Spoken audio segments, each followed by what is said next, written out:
the Raiders here. Big thing here is another change of guard officially, with Antonio Pierce being the full-time head coach. We saw what this offense could look like and this defense could look like under his regime, and I like it, which is why I do think that the Raiders take a step up and still keep their second seed in this division at the end of the season. I think they'll have a little bit more wins than they did last year, maybe, or stick where they were with 8 wins. I mean, think about that one win they had against the Patriots, too, on that buffoonery play on a backwards lateral for a touchdown, and the Raiders win the game. Yep.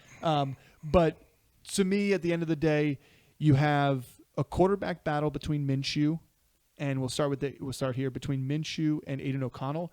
O'Connell was very good and serviceable, and Minshew, we know what he can do as a starter. We know what he can do coming off the bench to be a starter. So either way, I think it's a benefit to this team to not have Jimmy Garoppolo or Brian Hoyer at the helm to start the season. Yeah, I think either one of these guys don't give this team a chance to win. And I think Aiden O'Connell and Gardner Minshew bring a certain charisma to them about wanting to just go and play football and just go ball. And both of them are hungry, right? Like, Minshew came into the league as a starter with Jacksonville, gets demoted, gets moved, and now has been a backup in the league where anytime he's come in as a backup, he's performed. And he's won ball games. And so maybe that's a good role for him to be in.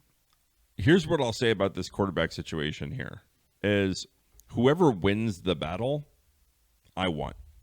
Correct. So I think in one of the best ball teams that me and you did together, we drafted both of them just to get a stranglehold of that. Yep. Like, so whoever the quarterback is, whether it's Aiden O'Connell or whether it's Minshew, we like this offense enough to want either one of them. Yeah. Because both of them are serviceable enough, and you have so many really good weapons on this team. Yeah, I mean, last year, when you look at it, he only had 2 top 10 finishes, but he did have a lot of top 20 finishes for quarterbacks, a lot of top 16 finishes for quarterbacks. He ended up coming in pretty much as the main starter. He had one starting game against a tough Baltimore D week 3, but he was the main starter starting on week 6, primarily against Jacksonville. He ends up throwing 329 yards, 1 touchdown. He did throw 3 picks there. After that, he had a couple multi-touchdown games.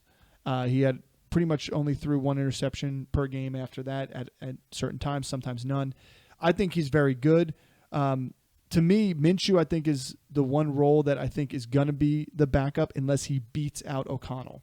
And that was kind of the talk going into camp, is it's going to be O'Connell's job. He earned it last year. He did well last year. I think he gets a seal of approval. I mean, if you have watched Netflix's Receiver, when they made the switch to bench Garoppolo and bring O'Connell in, straight up, they asked Davante Adams and said, "Did you have a say in that?" And he goes, "Yeah, I signed off on it, if that tells you anything." So O'Connell coming in, I think, is somebody that your top receiver is going to have a say into as well. So we'll see what comes of the whole thing. But when you look at O'Connell's stats from last year, on a game-to-game basis, he really came in against the Giants in that big game. He did not throw, for a guy who had a wide receiver with 175 targets, did not throw a single 300-yard game. And he did have a 4-touchdown game in Week 15 last year against the Chargers. It was QB3. And then he was QB9 with a 2-touchdown, 299 game against Indianapolis. Minshew, to me, I think, is a better passer. And I think Minshew also has that Baker Mayfield grit in him. In like they're going to do what it takes to win a ball game. And I think that's what the Raiders need. Not saying that he should be the starter, but I just think the Raiders would be better with Minshew at the helm, at least to start the season, because he brings that energy, that Baker Mayfield energy. I call it Baker Mayfield energy because everybody understands what I mean by that.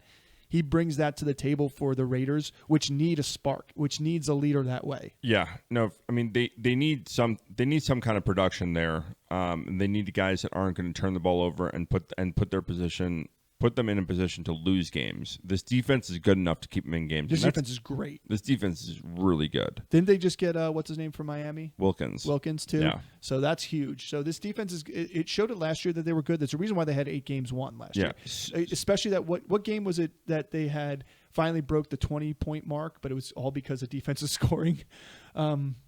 Earlier in the season last year. I can't remember who they were playing, but literally it came down to the point where, this team finally broke the 20-point mark, and it's because they had a defensive score that put them over the edge. And then they routed the Chargers. Yeah. So, but moving on to the running back position here, because I think that there's wide receiver is going to be easy, but running back for this team, you have Zamir White taking over his first year as a starting running back since he's been drafted. Yep. They brought in Alexander Madison, and they drafted Dylan Laub. So or Laube, however it's pronounced. Laub. Rudes. Throwback, Chris Farley.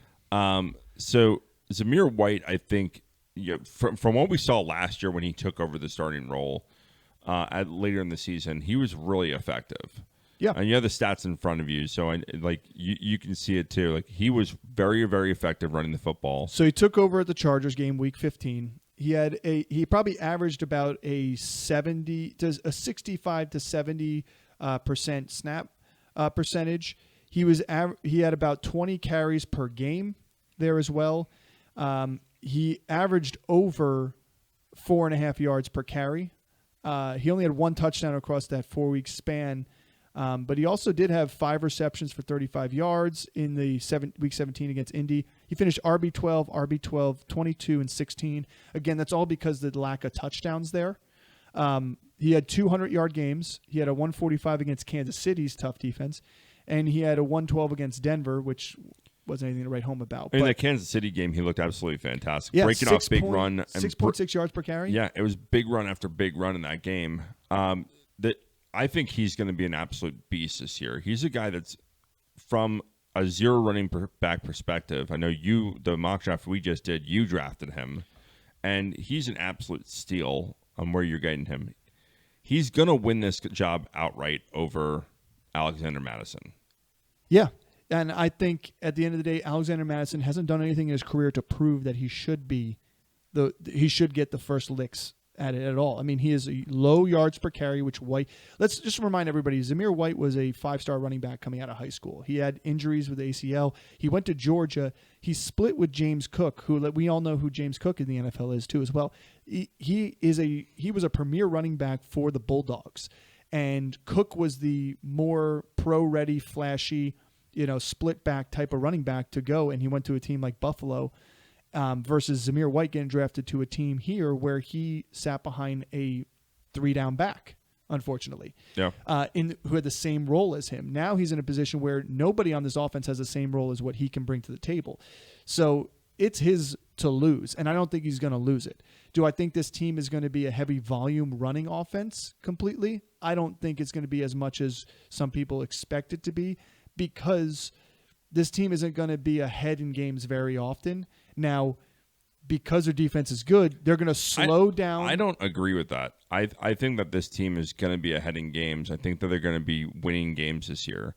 There's a lot of weapons. But I mean, how many wins do you give them? I give them 8 wins. I give them 10 wins. Because that's a lot. I know that's a lot. But they add really good pieces. The quarterback play that they brought in, they were kind of like the Jets last year. If they had competent quarterback play, this team is good enough to win games. You have Davante Adams on the outside. You have Jacoby Myers on the other side, which we'll talk about him. And then you have Brock Bowers, who they draft and bring in. Like this team, and then Michael Mayer. Like this team is going to be ground and pound. They have 2 tight ends here with Michael Mayer and Bowers. Yeah, that they're going to get after people. And with from a Zamir White, from a running back perspective, there's so many weapons on the outside, and there's going to be so many things that you need to key on, that the running back's going to be able to take advantage of that. Well, if they get creative in their running attack, if they get creative with their mixing in the runs with the pass, like it's Zamir White's going to have a lot of open holes. Well, here's where I see Zamir White being better than advertised. is if they go 12 personnel. If they go 12, if they go Brock Bowers and Michael Mayer right there, I think then yes, I think we have a totally different story here. Yeah. But I don't know if that's what the game plan is, and I don't want to hinge my bets on that. But you don't have to where you're getting Zamir White right now. Right. You're hinging your bets on a guy that's going to give you a top 20 upside. He's going to have some maybe top 10 finishes here and there during the season. Yeah, but that's for an 8th round running back, you get top 20 upside. Yeah. I mean, same thing goes with Jacoby Myers, where he's going. He's giving you top 20 upside in the receiving game. So I want to quick talk about who I also like is Dylan Laub. I think he's going to hurdle the rest of the backup running backs for that pass catching role, that third down role. He's good in pass pro, and he's great with the ball in space. And it's going to be what these quarterbacks are going to need to, like, checking down and being able to do that is something that those quarterbacks last year didn't do. That's why they threw a lot of picks. That's why they threw a lot of or passes into coverage and deflected passes. I think at the end of the day, if you have a running back that you can check down to out the backfield and let him do stuff in space, they can finally do that. That wasn't really Josh Jacobs' MO last year. Right. And so I think I like him as a flyer, especially in PPR. And in best ball, I'll take that there. And in a rookie redraft or dynasty situation, I would do the same thing. Moving on to wide receivers, we all know we don't have to talk about Davante Adams. We both think that he has a chance that he could finish as high as top 5, but I don't think any lower than top 10. In terms of Jacoby Myers, though, you got a guy who had multiple top 11 finishes, and to say 7 total last year. He has had a great season as a number 2 to Davante Adams because he's open. He's going to be open. He had 6 touchdowns last year. He had a couple tough games, but he stayed primarily healthy the whole season, whereas 2022, when he was there too, he had injuries, kept him off the field a little bit longer, but he still produced that year with Derek Carr. I think as that's well. My biggest fear with him is that last year we saw a lot of like show up, don't show up, show up, don't show up. Well, that's what it was really back and forth. Yeah, wide receiver 3, then 34, 65, 11, 9, 16, 89, 9, 57, 40, 11, 52, 16, 59, 41, and then finishes the season as wide receiver 6 because of, 1 catch and 1 rushing touchdown. It is a scary pick to make and start, but you don't have to start him. He's a weapon, and again, you're drafting him probably as your 5th or 6th wide receiver. Yeah, you're drafting him so like he's going in the 12th round. Yeah. And so if you can go and get Jacoby Myers in the 12th round, that's great value. Yeah, he finished last year as the wide receiver 21 in standard and 24 in PPR. He's a top 25 wide receiver in the NFL on a team that had terrible quarterback play last year. Right. There's going to be improvement in quarterback play for season long here. Yeah, and I think that, the offense is going to be better. Yeah. They're going to be in a more competitive, you would hope to be more competitive division with the Chargers getting better.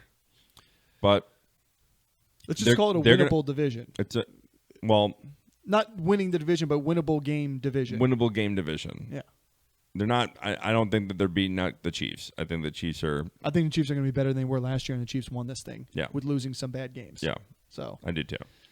Well, speaking of that, let's go to tight ends before we move on to the Chiefs. Yeah. This is probably the most important part of this thing. So you have 2 tight ends they've drafted in back-to-back seasons, a 2nd rounder and then a 1st rounder. Now we know Brock Bowers is like a generational talent, and I think the Raiders just took best on the board at the time. They did because it doesn't make sense for them to draft him. I think that this is probably one of the worst scenarios for Brock Bowers to go to was this one. Yeah, it couldn't have been more unfortunate for him. However, that being said, Aiden O'Connell and especially Gardner Minshew, they like their tight ends and have given them roles in the past. So I think they're also going to find ways to scheme for Bowers. Like I think there's a world where he is the number 2 pass catcher here by the end of the season. I don't think he's going to be the number 2. Is there a world where he does? Yes, but I don't think he's going to end up that way. I think a lot of the things that he did in college, he's not going to be able to do at the NFL level. Like running but I'm telling you, screen passes he'll be able to do. Mismatches with the linebackers he's going to be able to do. Like look at Evan Ingram. Like Evan Ingram's built a world in the NFL. Now he's a little faster than Bowers, but yes, Bowers can't be tackled the way, like, period. He's a problem. again, I think that this is the NFL. I think that he's going to have more challenges for him. He played at UGA where there's a ton of weapons around him. He was the key weapon. But I don't see, do you see him having a top 10 tight end finish this year? If this is my big. I could if he's if he's the feature, I see it happening. But he's never going to be the feature on a team that has Davante Adams. No. I'm not saying the featured guy. I'm Right. saying have a featured role in this offense, and I think he can. Because like if we look at the all the tight ends here, and the top 10, you got Sam Laporta, Travis Kelce, Trey McBride, Mark Andrews, Kincaid, Pitts, Kittle, Ingram. Bowers is ranked 9th. Then you have Njoku, and then Ferguson. Do you see him finishing above Njoku or Ferguson? No. Goddard, maybe. Schultz, Maybe. Kmet. Yeah. Freiermuth. So you're saying top 12 then? He's a top 12. I just don't think of him as a top 10 tight end. He has the potential to finish top 10. That's the reason why you're drafting. I'll say this: I've been staying away from him, and it's not on his talent. It's not because he's not an elite playmaker. It's you're on a passing off. Like I just hate this landing spot for him. Yeah, no, I agree. I don't disagree. That's why if he went to the Chargers, would have loved it. See, if I draft him, because I have been, I'm drafting somebody else like Luke Musgrave or somebody. Absolutely. Like I'm not taking just him and being happy about it. I'm like, I'm going to take somebody like Luke Musgrave and wait and see what happens with Bowers because the potential's there. I at least know Musgrave has a role in that offense and could put up 80 yards in a week and he falls in the end zone. Great. And you're getting him for 3 or 4 rounds later than when you have to draft Bowers. If not longer. It depends. So and that's what I hate about him is like they're pushing up Bowers, like they're pushing his draft capital up to where he is getting drafted above Njoku and Ferguson. I don't think he should be there. I've seen him getting drafted like right after Ingram. Yeah, which puts him at Ingram's 8.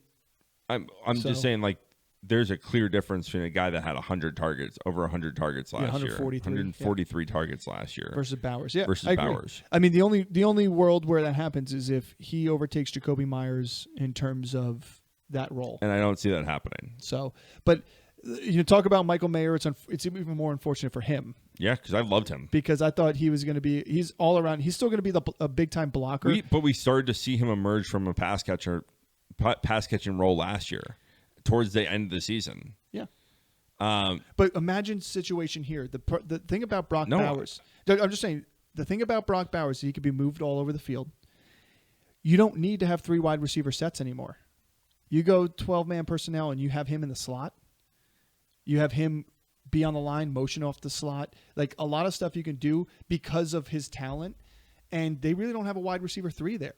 This is your wide receiver 3, if not, could be your 2 on week to week, in a game to game. Yeah, I mean, basis. He's going to get usage. Yeah. He's going to get usage. I just don't know what that usage is going to be, and I don't know how his talent is going to. Because we love Kittle. We do love Kittle in an offense where he's the number 3 option. We love Kittle. Or he's one of 4 options. We love that offense. Yeah, we do love that offense. It's not the Raiders, but I'm just saying you put Kittle in the same situation. Like, because you got to say that the way Brock Bowers plays, he is as hard to tackle as Kittle is. He's athletic as Kittle is. In fact, like people are saying he is a better receiving tight end than Kittle is coming out of college. So if you took Mayer and Bowers and put them together, you'd get Kittle. Well, which is why Kittle is so resourceful, is because he never leaves the field. I'm just saying, okay, but what if Bowers never leaves the field either? Is Bowers going to block?